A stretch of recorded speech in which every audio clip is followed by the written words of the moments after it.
Hello! So I thought I'd just bring you along for one of my lockdown walks to see how many different species of birds we can find. Here in New Zealand we're still on level 3 of the COVID-19 response, so that means we have to stay at home most of the time. Luckily for me there's plenty to see in my neighbourhood here. And I'm going to look for both endemic bird species and introduced birds as well. All of them are great, and I'll see what I can tell you about how they've adapted to live in an urban environment. Fingers crossed we can find some cool stuff today.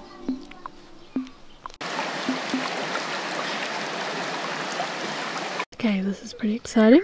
Not that far down the street and we've already got some little sparrows.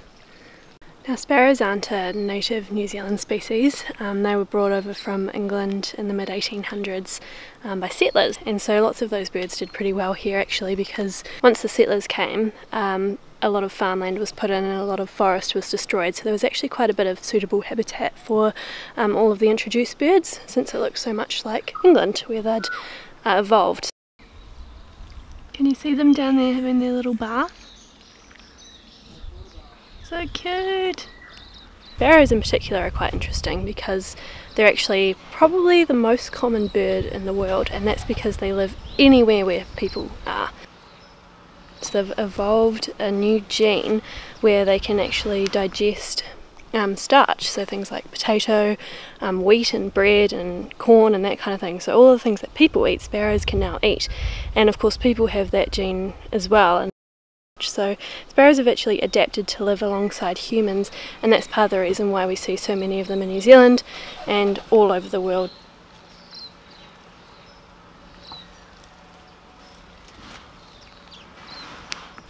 So I've just found an absolutely iconic New Zealand species. It's a tui. Here in Wellington we're really lucky to have quite a lot of tui. Didn't used to be that way. But since Zealandia has come in, there's a nice safe place for them to breed now, so we see plenty of them, which is really lovely for us. They've got an absolutely amazing song, and they can actually make over 300 different sounds. That's useful for them. It's an adaptation so that they can find partners and also defend their territories.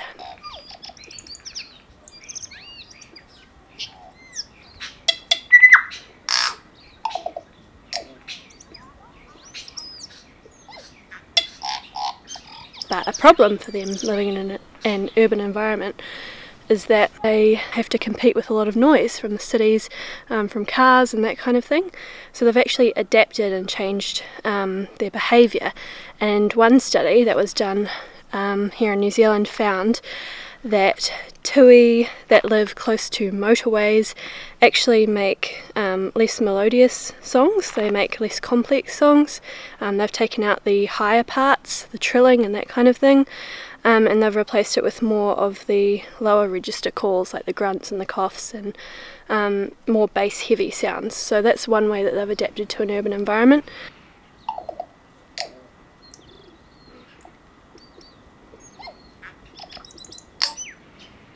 So we'll carry on and see what else we can find, but this one was just sitting up in a tree just in somebody's garden, which is absolutely lovely. Not necessarily wildlife, but I just cannot resist a cute cat. And this one's a very good one because it's got a bell on. So that's nice for our native birds.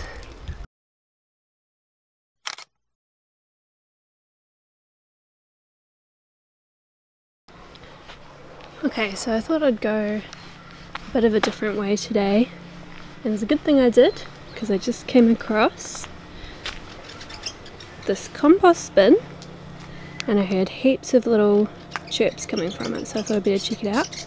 And look who's hanging around. Hi!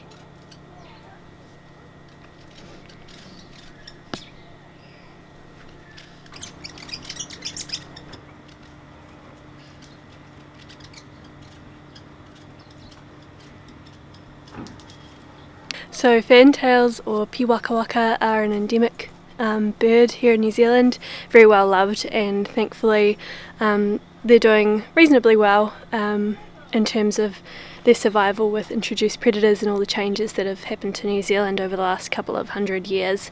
Part of the reason is possibly because they are insectivores and there's still lots of insects for them to find here, but compost bins are a great place to find them. because there's always lots of bugs hanging around.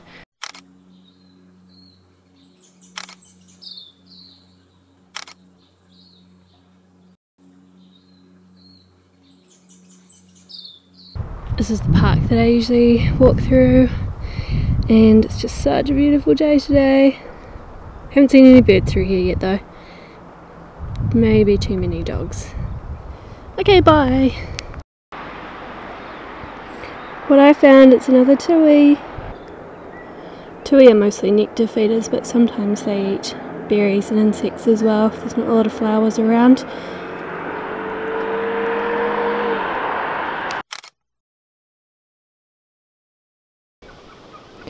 Now this is really what I was hoping to see today. Can you see this absolute monster? It's a wood pigeon. She's got style, she's got grace, she's got she's got face, she's a lady. I just love them. Oh gosh, well, the whole family's here. It's all happening, and my camera's about to die. This is a Kākā, one of our forest parrots. It's an endemic bird. And if you just heard that, that was the Kererū taking off. Oh, here he comes. Look at him. Oh, he's gone. Well, as you can see, that was all rather exciting for me. Let's talk about the Kākā. I can still hear them screeching. Give me a break. 2002, 14 Kākā were released into Zealandia, and prior to that Kākā had been regionally extinct from Wellington for about 100 years or more. And they used to be huge all over the country, big flocks of them everywhere. But when settlers arrived and when Māori arrived as well, we lost a lot of them, and that's because they lost so much habitat and they were also hunted, sadly. So yeah, it's pretty amazing that we have them in the city now, and being parrots, they're very intelligent, very curious. They also have an amazing beak. It's a bit like a Swiss Army knife. They can use that to get into all different kinds of food. They eat berries, insects, they can tap trees for sap, they can rip off wood to get to grubs and that kind of thing. But being in the city and in an urban environment, they do go for human food sometimes, and they also have a bad habit of chewing nails and things like that, and from that they can get lead poisoning. So while they are intelligent and curious, they do still need a bit of help. And what do you know, just as I was saying that, here are some Kākā chewing on some of the power line caps. Stop it, you naughty birds. Now, whilst all of that Kākā business was happening, we also had the Kererū turn up first, so I should get to them. They're a rather large endemic pigeon, the wood pigeon, and they eat fruit. They've actually managed to do alright since urbanisation happened here. They were declining for a while, and now they're actually slowly increasing. So there was a study done on Kererū up in Auckland, here in New Zealand, to see how many different kinds of plants they eat, and they are generalists.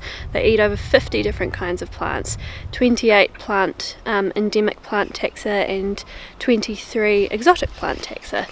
So that means that they can probably survive quite well with all of the new plants that are here, and are taking advantage of that. From that study, the most popular plants were plum, guava, puriri and kōwhai. So you might consider planting some of those plants in your garden if you want to attract some Kererū, which I definitely encourage you to do. So I'm about to head back inside, back home now. I really hope you enjoyed coming along for the walk today. We saw some awesome birds. We saw quite a few endemic birds and a few introduced birds as well. We got the Kererū, the Kākā, tui, Fantails, the silver eyes, the taho. We also had sparrows, and I didn't manage to get any pictures, but I saw a goldfinch and some blackbirds as well. Oh, and of course the starling too. So pretty good run actually, about 9 different birds. So I hope this encourages you to go out and have a look for birds in your area. And if you're interested in helping out some of these birds, some things you can do is get involved in local trapping efforts, community trapping efforts. In some places in Wellington you can actually pick up a trap for free, and then you can do trapping in your own garden of all of those introduced mammals I was talking about, rats and mice mostly though. Also, if you go out looking for birds, one good thing to do is download the ebird app, and you can go on the New Zealand Bird Atlas website and you can log all of your sightings into that app, and that helps to contribute to research on these birds. So yeah, I hope you learned something about how these birds adapt to urban environments today, and if you want to learn more evolution facts, visit my Instagram page. See you next time. Bye!